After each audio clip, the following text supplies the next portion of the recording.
بسم الله الرحمن الرحیم. ګرانو کتونکو السلام علیکم. راګرځو زموږ د نوي کلاس په اخرنۍ مینو کې بل کلاس ته زموږه په مایکروسافټ ورډ کې مخکې مونږ وی چې ډاکومنټس ویو کار څه دی او هغه باندې مونږ مختلف په تفصیل سره خبرې وکړې. ورپسې چې زموږ کوم کار دی هغه دی شو هایډ.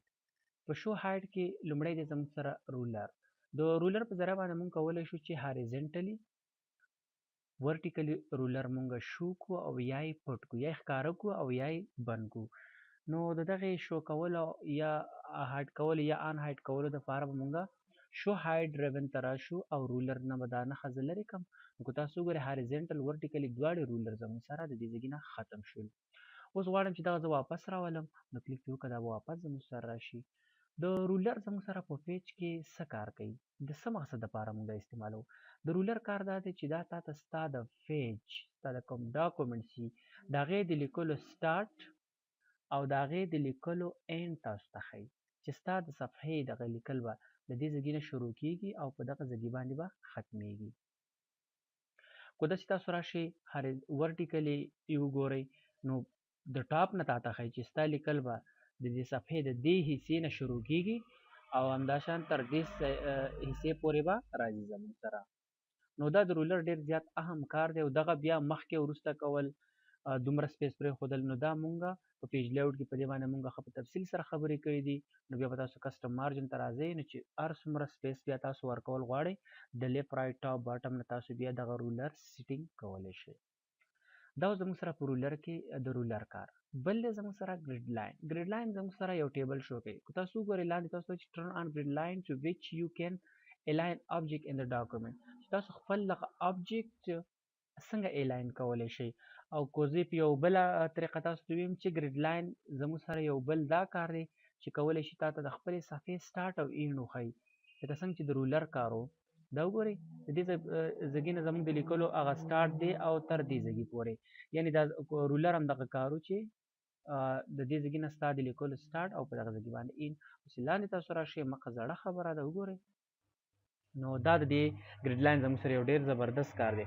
خو چې کله تاسو پرنټ کوئ په پرنټ کې دا زموږ سره نه وځي، صرف ستاسو د پوهې دپاره ستاسو د الاین جوړولو دپاره دغه ګریډ تاسو سره شو کېږي. خو تاسو راشئ پرنټ پریویو کلیک کړئ دا به زموږ سره نه ښکاري، صرف ستاسو د ګایډ کولو دپاره. وګورئ دلته ټیبل میبل هېڅ نه ښکاري. نو څه به کوو، دغه که نه غواړئ نو واپس کلیک کړه، دا به زموږ سره ختم شي. بل دی زموږ سره ډاکومنټ میپ. دا ډېر زیات امپورټنټ دی. ډاکومنټ میپ کار دا دی، فار ایگزامپل دا یو ټاپک ما ولیکو او هوم مینو ته رالم، دې باندې یو هیډینګ ما اپلای کو. نه دې نه بعد به راشم کنټرول انټر به کوم، دا لیکلو کې به زه یو بل ټاپک والم صرف والم ټي ایچ ای، دله به هم داسې هیډینګ ورکړم 1 2 3 تاسو پورې هم ورکولی شئ. دې نه بعد مې بیا کنټرول انټر کلیک کو، هغه نیم لیکل مې دلته راویستل او دلته کې مې یو ټاپک انتخاب کو انټر، صرف دا به زه لرې کړم کویکس په نوم باندې ما یو هیډینګ واخیست.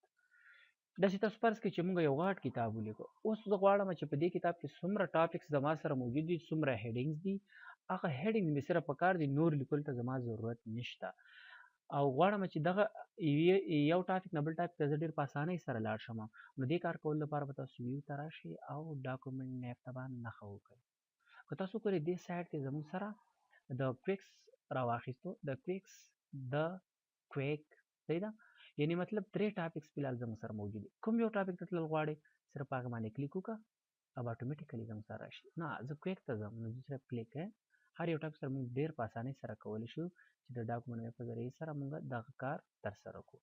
غواړئ چې بیرته یې ختم کړئ د دې کراس نه هم ختمولی شي او چې دې نه نښه لرې کړئ هم ختمیږي. بل دی زموږ سره تمنیل. تمنیل زموږ سره بالکل سیم ټو سیم د ډاکومنټ میپ په شان کار دی، خو صرف دې دواړو کې فرق دومره دی چې ډاکومنټ میپ چې کوم دی دا موږ سره هیډینګ صرف شو کوي او تمنیل چې کوم دی دا موږ سره دغه ټاپکس دغه هیډینګز زموږ سره د سلایډ په شکل کې شو کوي، یعنی مکمل صفحه تاسو شو کوي. خو هلته به چې په ډاکومنټ میپ چې به په کوم ټاپک باندې کلیک وکړو ډایرکټ به ته هغې صفحې ته تلې، او په تمنیل کې هم دغه حساب دی، په هغه پیج باندې به کلیک کړې ډایرکټ به هغه پیج تا ته کولاویږي، هغه ټاپک به تا ته کولاویږي. نو راځئ چې عملي وکړو، کلیک وکړئ تمنیل ته، که تاسو وګورئ د سلایډ په شکل کې موږ سره هغه څومره ټاپکس چې ما لیکلي هغه یې راواخیستل.